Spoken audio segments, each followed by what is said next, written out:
Como que eu avalio esse estresse oxidativo? Então aqui eu até coloquei entre aspas, né? O estresse oxidativo pode ser medido, entre aspas, por diversos ensaios laboratoriais disponíveis. Eu coloquei entre aspas porque eu até já expliquei isso nas aulas anteriores. É muito difícil eu determinar que aquele determinado ser vivo, né, ou aquele determinado sistema está sob estresse oxidativo. Né? Eu não jamais posso dizer o paciente está com estresse oxidativo. Sim, ele pode ter um estresse oxidativo aumentado, ok? Pode ter um estresse oxidativo exacerbado. Então, assim, essa definição do estresse oxidativo para um compartimento, ela é sempre muito complexa, então é muito difícil de ser respondida, de ser definida de uma forma muito simples, tá? Lógico, se eu tenho vários métodos, eu posso chegar a uma definição muito mais precisa de que esse estresse oxidativo realmente está ocorrendo. Por isso, todo esse cuidado que eu tenho em dizer que eu estou avaliando se aquele indivíduo ou se aquele organismo está sob estresse oxidativo. Eu tenho que ter muito cuidado quando eu for fazer essa afirmação. Bem, quais são as formas, né, quais são as maneiras aí que estão disponíveis para eu avaliar esse estresse oxidativo? A primeira delas é através da dosagem das enzimas antioxidantes, né? Nós vimos na aula de antioxidantes quais são essas enzimas, né? Catalase, superóxido dismutase, glutationa peroxidase, né? São as principais, existem outras. Então, determinar a atividade dessas enzimas é importante para eu identificar se aquele indivíduo está sob um estado, ou se aquele compartimento, né, está sobre um status de estresse oxidativo. Ah, mas a atividade está aumentada ou diminuída? De novo, depende da situação.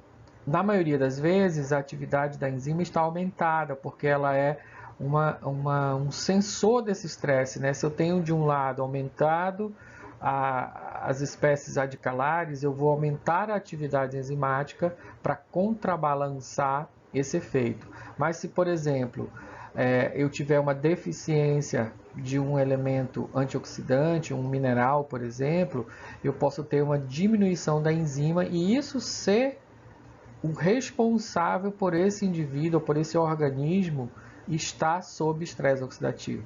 Entenderam? Então vai depender muito da resposta. Eu posso medir os antioxidantes circulantes, os antioxidantes solúveis, né, que a gente viu na aula anterior.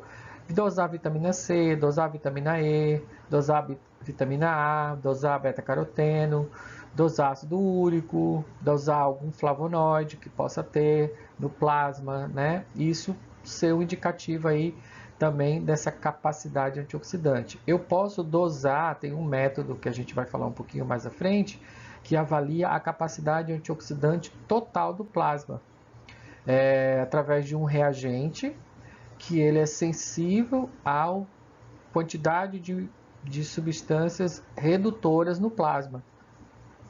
Substâncias redutoras são sinônimos, né, de substâncias antioxidantes.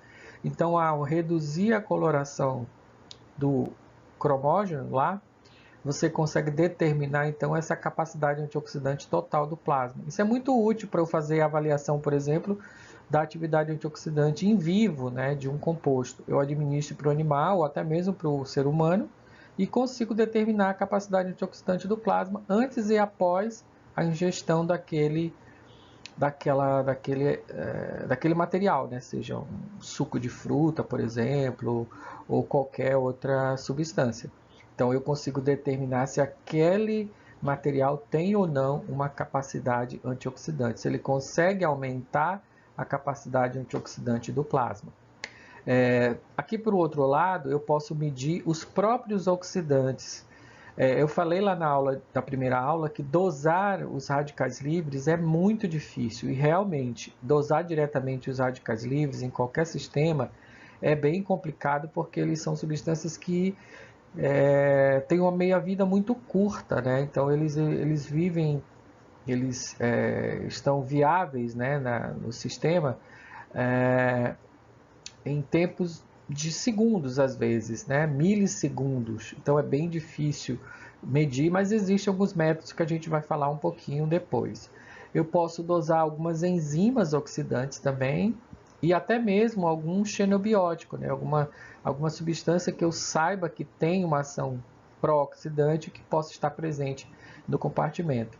Existem algumas alterações sanguíneas que podem ser medidas, né? HBL, que é um método que eu posso determinar as alterações de hemácias, por exemplo, apesar de não ser muito usado aí em laboratório de pesquisa, existem algumas alterações que podem ser correlacionadas com com estresse oxidativo. E os principais marcadores, né, de estresse oxidativo, que são os produtos da peroxidação lipídica, né? Aí eu posso citar o malondialdeído, o hidroxinonenal, os isoprostranos, né? A própria LDL oxidada também poderia ser um marcador, ou a LDL minimamente oxidada. Aí, na verdade, eu posso medir anticorpos ante essas proteínas, essas lipoproteínas no plasma, isso ser um indicativo da peroxidação lipídica, né? Também. Então, são formas bastante eficazes de estar medindo essa peroxidação lipídica. Então, nós vamos falar agora, resumidamente, mais especificamente sobre cada desses aspectos. O primeiro deles eu falei que são as enzimas antioxidantes, né? Então, eu posso dosar catalase, glutationa peroxidase, glutationa dismutase, peroxirredoxina, tilredoxina redutase, entre outros, né? Que são enzimas que a sua atividade tem relação direta, né, com a captura, com o bloqueio, né, com a inibição de radicais livres. É bem documentado na literatura os métodos para a dosagem dessas enzimas. Eu consigo isso facilmente aí nos artigos, metodologias, né, bem descritas para a determinação dessas proteínas, dessas enzimas, da atividade, né? Também existem marcas, né? Eu coloquei aqui um exemplo da Randox Reagentes. Ela tem já kits prontos, onde você pode comprar o kit como se fosse um kit bioquímico comum e fazer a determinação dessas enzimas, né? Glutationa peroxidase, superóxido dismutase. E então eu consigo de uma forma mais fácil, né? Porque o kit já tem ali a descrição bem determinada de como fazer essas análises. Então, se eu não quero ter muito trabalho comprando os reagentes todos, né, para fazer essa determinação, eu posso usar um kit pronto. Exemplo aí da Randox que está disponível no Brasil, tá bom? Mas eu posso também pegar uma referência, comprar os reagentes e fazer a determinação. Em várias amostras biológicas, por exemplo, na própria célula, em hemácias, eu posso fazer em plasma, em soro, eu posso fazer em sobrenadante celular, né? Aí vai depender do meu sistema. Então, todos eles eu posso medir a atividade dessas enzimas e isso ter relação com o meu sistema antioxidante, né? A medida da dosagem direta dos radicais livres é complicada, mas existe um equipamento. Existem alguns métodos colorimétricos, né, que mede, por exemplo, peróxidos totais, né? Eu tenho o Tylenol Orange, se vocês procurarem na internet, vocês vão achar referências sobre esse método. Aí são métodos capazes de determinar os peróxidos totais. É um método colorimétrico, né? A própria dosagem do peróxido de hidrogênio, eu posso fazer isso também de uma forma relativamente simples, através do consumo, até mesmo através da ação da catalase, eu posso fazer isso. A medida do próprio radical hidroxila, existe um método colorimétrico também que descreve, que não é muito específico, mas se eu não tiver uma outra forma, eu posso usar, né? A determinação direta dos radicais livres, existe, por exemplo, uma tecnologia que é a ressonância paramagnética eletrônica, né? Nesse teste, eu posso, por exemplo, dosar o radical livre quando ele ligado, né, acoplado a um spin trap. É uma substância capaz de ligar-se especificamente ao radical, produzindo um sinal característico, né? A intensidade desse sinal está diretamente proporcional à concentração daquele radical, né? Daquele radical livre. E aí eu consigo determinar, se eu quiser, por exemplo, determinar um radical superóxido, tem um determinado spin trap para ele.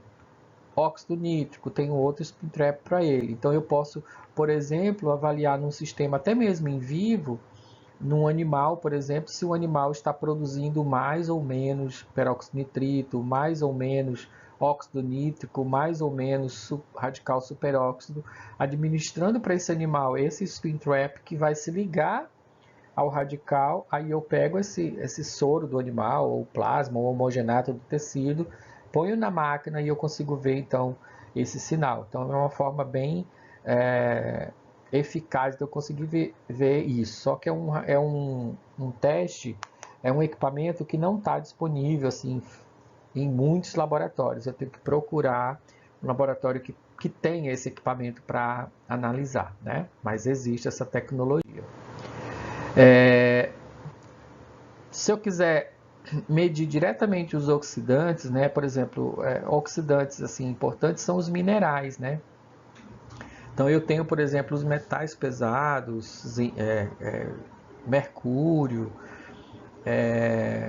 alumínio, né? Chumbo, que são indutores aí do processo de oxidação. Eu posso ver isso através de um método que chama mineralograma do cabelo, né? Nesse teste, por exemplo, eu tenho uma avaliação completa dos minerais, tanto antioxidantes como minerais pró-oxidantes, né? Então, aqui, ó, por exemplo, nesse exemplo eu tenho aqui chumbo, mercúrio, cádmio, arsênico, alumínio, né? E eu tenho aqui os níveis aceitáveis e os níveis tóxicos, né? Assim como os minerais antioxidantes. Então, num único exame eu posso ver tanto os minerais antioxidantes como os minerais pró-oxidantes. Por que o cabelo, né? O cabelo ele é capaz de armazenar, ele tem uma memória ali dos meus níveis orgânicos de minerais. Então, ele é uma amostra muito melhor do que o próprio sangue para avaliar, por exemplo, o conteúdo de minerais. Também eu posso medir então, esse perfil antioxidante ele pode ser feito pela dosagem das enzimas antioxidantes, pelos antioxidantes solúveis, né? E pela capacidade antioxidante total do plasma. Os antioxidantes solúveis a gente já falou, né? Vitamina A, vitamina C, vitamina E, os minerais que nós acabamos de falar, bilirrubina, ácido úrico, albumina. Então, eu falei na aula anterior de antioxidantes, quais são esses antioxidantes? Então, todos eles podem ser medidos como uma forma de eu estar avaliando esse estresse, tá bom? Um terceiro método que a gente já comentou é a capacidade antioxidante total do plasma. Eu posso medir isso através de um método de um cromógeno chamado ABTS. O ABTS ele é um radical livre estável, né? Ele tem uma coloração esverdeada.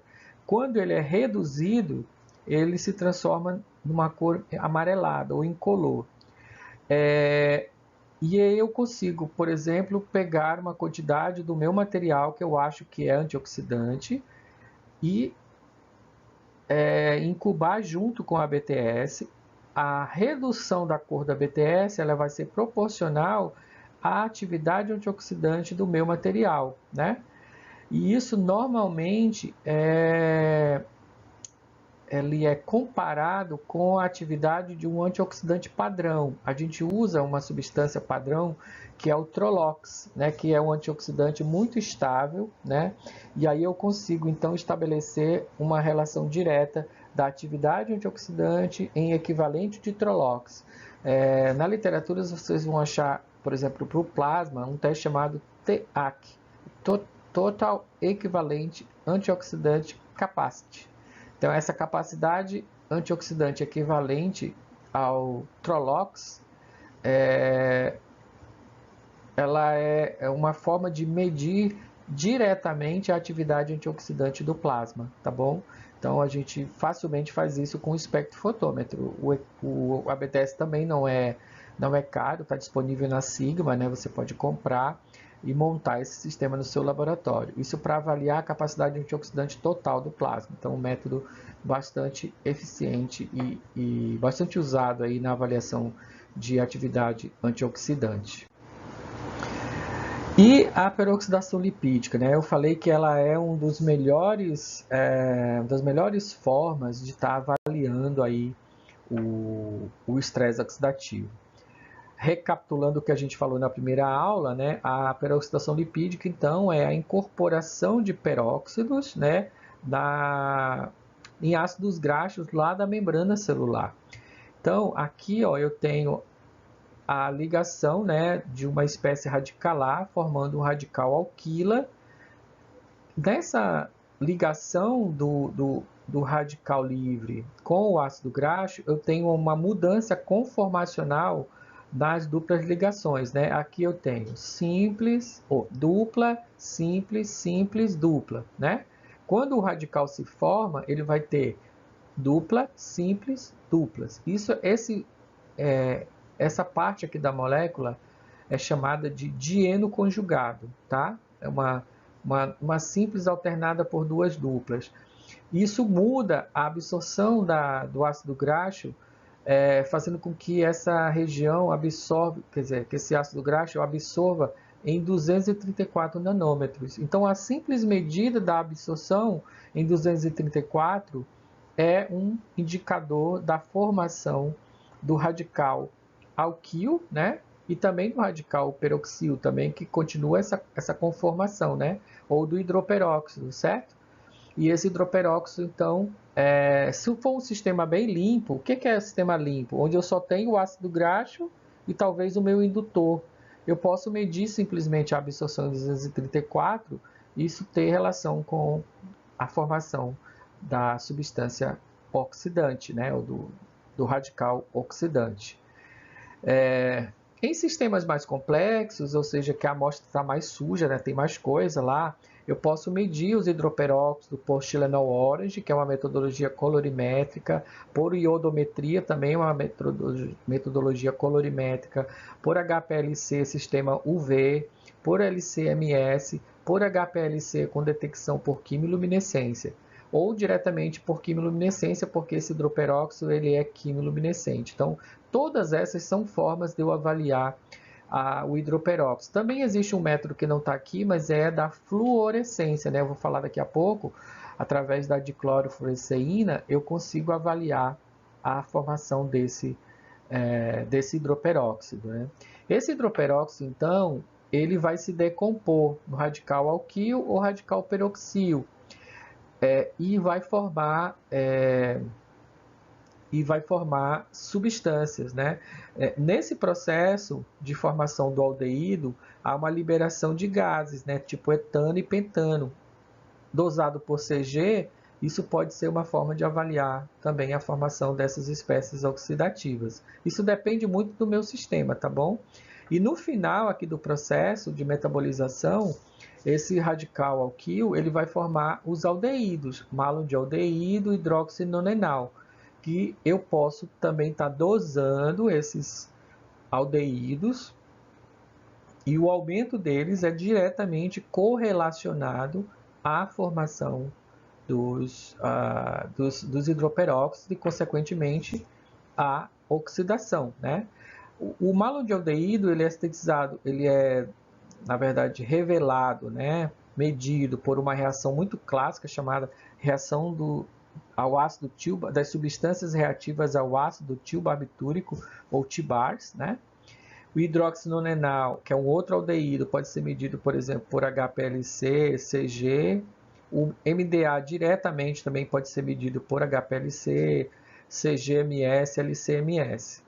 Aqui do outro lado, o radical peroxila, ele dá origem a um grupo de substâncias chamada isoprostranos, né?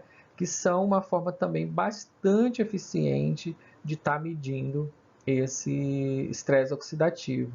por CGMS, por exemplo, ou até mesmo por imunoensaio. Hoje existem ELISA, né, ensaio de ELISA, onde eu doso esses isoprostranos. Uma coisa interessante aqui do isoprostrano é que eu posso medir, inclusive, na urina, né, de pacientes que têm alguma doença, que eu acho que estresse oxidativo é importante, eu posso estar medindo o aumento dessa carga oxidativa através do aumento da dosagem desses isoprostranos na urina, mas pode também ser dosado no soro, tá bom? Então, isso são formas de eu estar avaliando esses produtos da peroxidação lipídica. Todos esses métodos avaliam a peroxidação lipídica. O que vai definir se eu vou escolher um ou outro método, né? É basicamente a minha matriz, né? A minha matriz, se é uma matriz mais limpa, eu posso estar dosando aqui, medindo o dieno conjugado, dosando algum hidroperóxido, né? Se é uma matriz mais complexa, eu vou ter que vir aqui para esses produtos mais finais, aqui que já vai me dar uma diferenciação bem legal, né? Malondialdeído, hidróxido nonenal, isoprostranos, né? Que são métodos mais específicos para estar medindo essa peroxidação lipídica. Aqui a reação do MDA, né? Que eu quis chamar a atenção, né? É a detecção pelo TBARS. O MDA, então, reage com o malondialdeído, que é esse aqui, ó, reage com o TBA, que é o ácido etilbarbitúrico, em meio ácido, produzindo um produto de cor rósea, né? Que ele absorve muito bem em 532 nanômetros, né? Ou pode ser dosado por HPLC. O hidróxido nonenal, que é um outro aldeído, né? Também pode ser dosado por CG, HPLC ou LCMS. Os isoprostranos, como eu já falei para vocês, são produtos específicos da degradação de peróxidos lipídicos e podem ser dosados como marcadores específicos da lipoperoxidação, né? Existem vários isômeros, por exemplo, um dos mais usados é o F2 isoprostranos, que pode ser medido por cromatografia gasosa acoplada à espectrometria de massas ou imunoensaio, ELISA, tá? Então vai depender aí da disponibilidade que eu tiver dos testes, né, que eu tenho no laboratório. Lembrando que eles são úteis, muito úteis em sistemas onde eu quero avaliar, por exemplo, em pacientes, né? Se eu for fazer em pacientes, eu recomendaria hoje os isoprostranos como uma das formas mais eficazes para eu avaliar esse processo de peroxidação lipídica, né? Se eu quiser, por exemplo, avaliar isso, né, no meu sistema. É também possível medir através da dosagem de anticorpos, por exemplo, contra a LDL minimamente oxidada. Isso também está disponível, né, comercialmente. Eu posso fazer a dosagem desses anticorpos anti-LDL- e ter uma correlação aí direta com os índices de estresse oxidativo.